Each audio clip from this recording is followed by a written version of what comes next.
To cells having the same EMF are connected in series. हमारे पास दो cell हैं, ईएमएफ सेम है और उनको सीरीज में कनेक्ट किया गया है। तो सीरीज में अगर दो सेल को कनेक्ट किया जाए तो इनका इक्विवेलेंट आर रेजिस्टेंस तो कितना हो जाएगा, R1 + R2, और इक्विवेलेंट वोल्टेज कितना हो जाएगा उनके लिए, E1 + E2। सेम पोलरिटी में तो ऐड हो जाएंगे, एक अगर अपोजिट में तो उसको सेपरेट कर देंगे। ठीक है, फिर आगे क्या बोला है, इनको एक्सटर्नल रेजिस्टेंस कैपिटल R से कनेक्ट किया तो हमने क्या पाया, cells have internal resistance R1 R2, R1 ज़्यादा है, ठीक है। When the current circuit is closed the potential difference across the first cell is 0।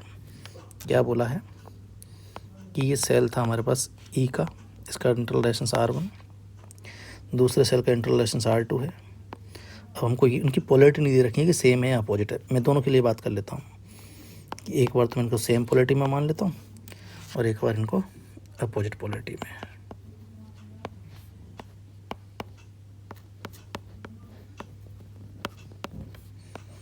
इनको कैपिटल R से कनेक्ट किया है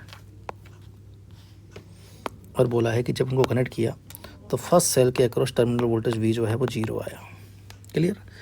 अब अगर ये अपोजिट पोलरिटी में कनेक्ट करते तो दोनों बैटरियाँ एक दूसरे को अपोज करती तो इसमें करंट ही नहीं आता। करंट ही नहीं आता तो हर सेल के अक्रॉस उनके टर्मिनल वोल्टेज के बराबर, हर सेल के अक्रॉस उसके ईएमएफ के बराबर टर्मिनल वोल्टेज होता। पहले के अक्रॉस भी ई, दूसरे के अक्रॉस भी ई, तो पहले वाले के अक्रॉस वी जो है वो 0 हो ही नहीं सकता। मतलब ऐसा पॉसिबल नहीं है, दोनों को सेम पोलरिटी में कनेक्ट किया गया होगा। तो ऐसे में करंट कितना आएगा, E अपॉन में R equivalent R1 + R2 + capital R, 2E upon में टोटल करंट, क्योंकि दोनों सपोर्टिव रहे होंगे। अब आपसे पूछा ऐसी कंडीशन में पहले सेल के अक्रॉस जो टर्मिनल वोल्टेज है वो 0 है, ठीक क्लियर। तो एक डिस्चार्जिंग सेल के लिए टर्मिनल वोल्टेज होता है, उसके लिए उसका EMF माइनस IR, इसको 0 करना है। तो आपसे कैपिटल R की वैल्यू पूछिए, बस रख दो यहाँ से। तो E माइनस I की वैल्यू है 2E अपॉन में R + R1 + R2 into R1 बराबर 0। तो यहाँ से R + R1 + R2 LCM आ गया, तो ये बन जाएगा, E कॉमन आके गया 0 में, माइनस 2R1 बराबर 0।